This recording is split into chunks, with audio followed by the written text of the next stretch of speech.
reporter Henry Rossoff live from a childcare center in East Flatbush where Mamdani spent some time today. Henry. Yeah, the child care center we visited with the mayor-elect actually took time to show us that they have capacity to expand and help this effort of universal child care. They have room for babies, they have room for toddlers, but currently they only have contracts with the city for 3K and pre-K. So finding more spaces like this one and paying for it, those are the two big challenges that Mr. Mamdani faces.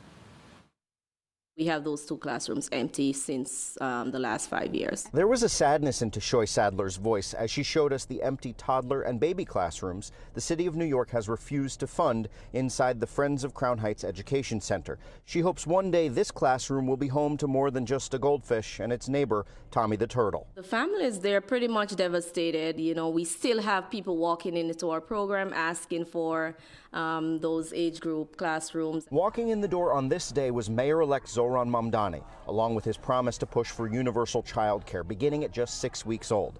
Mamdani has said he would build it up in phases, leaving himself with some flexibility about how long it would take to bring citywide. Maximum 2 terms. But there's reason for that confident smile. Top lawmakers, including Governor Kathy Hochul, have said they'd work with the incoming mayor on moving toward universal child care.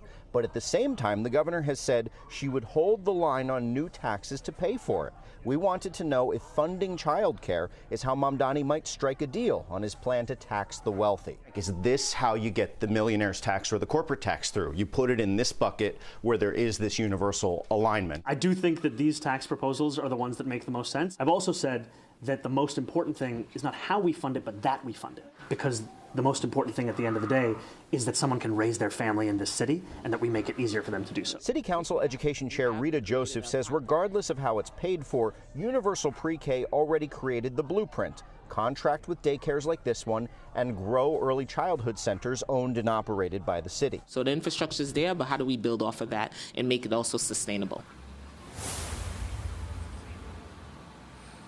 And as for the paying for it part, back to that for a moment. The first deputy mayor to Mr. Mamdani, who's incoming, told us point blank yesterday that yes, the city budget, already $115 billion, would be going up in part to help fund this effort. So look for taxpayers to certainly be footing more of an expense under Mayor Mamdani. Live in East Flatbush, Henry Rossoff, Pix 11 News. All right, thank you.